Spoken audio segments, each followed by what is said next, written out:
My name's Tony Wilson and welcome to this, the DVD from the Laing Art Gallery in Newcastle upon Tyne, and this is Newcastle upon Tyne.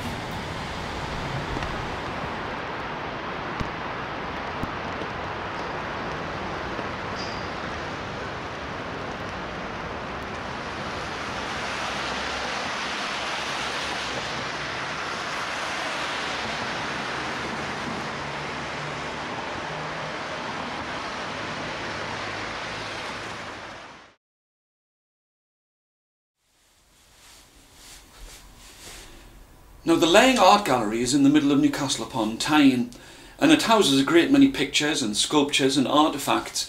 And rather than look at all of them, we're going to look at one picture in particular, a painting that's called The Bard.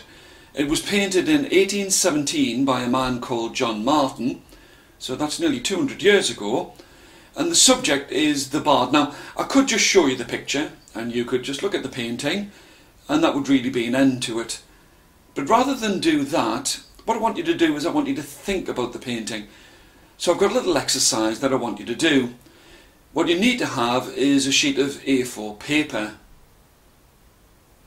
You need to take your sheet of A4 paper, and what you're going to do is you're going to fold it in half that way. It's not to be exact, but just roughly in half. And you're going to fold it again in that direction.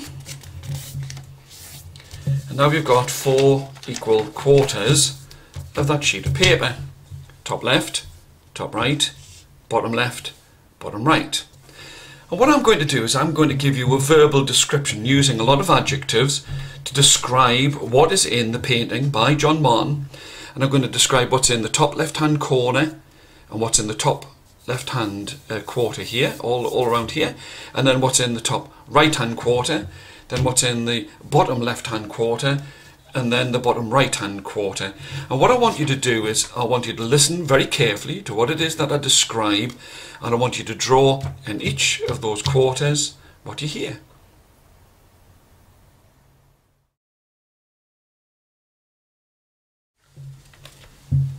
In the top left hand corner of the picture you can see an enormous craggy mountain range cutting through the stormy cloud-filled sky.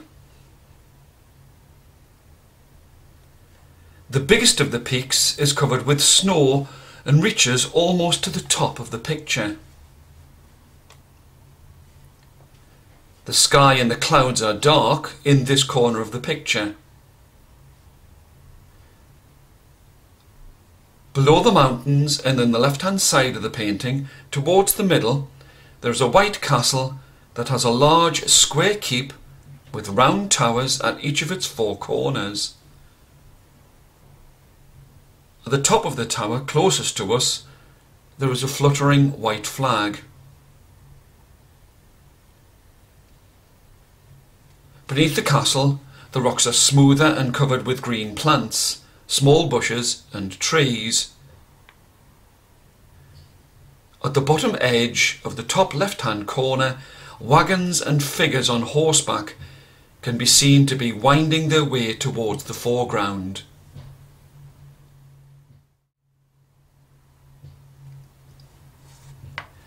In the top right-hand corner of the picture, there is a slight break in the clouds, and thick but white clouds can be seen to be lit by the sun. Below the white clouds there is the opposite bank of the river. It is darker in colour and flatter.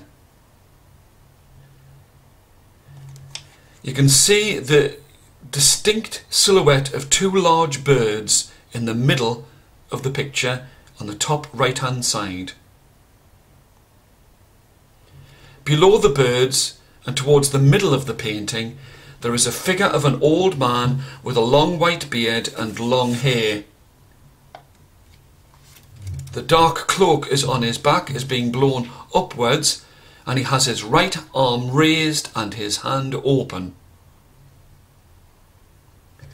He is standing with his legs apart at the edge of a high flat stone outcrop above the river.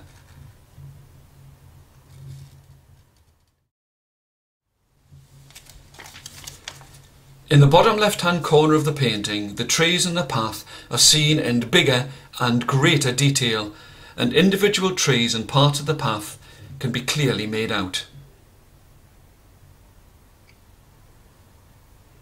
There is a broad foaming river that is in full flood and forms white rapids that stretch to the middle of the whole painting. At the bottom left-hand corner of the picture, men in armour and riding on white horses can be seen to be moving to the edge of the raging river. One horse can be seen to be rearing itself and its helmeted rider on its two hind legs.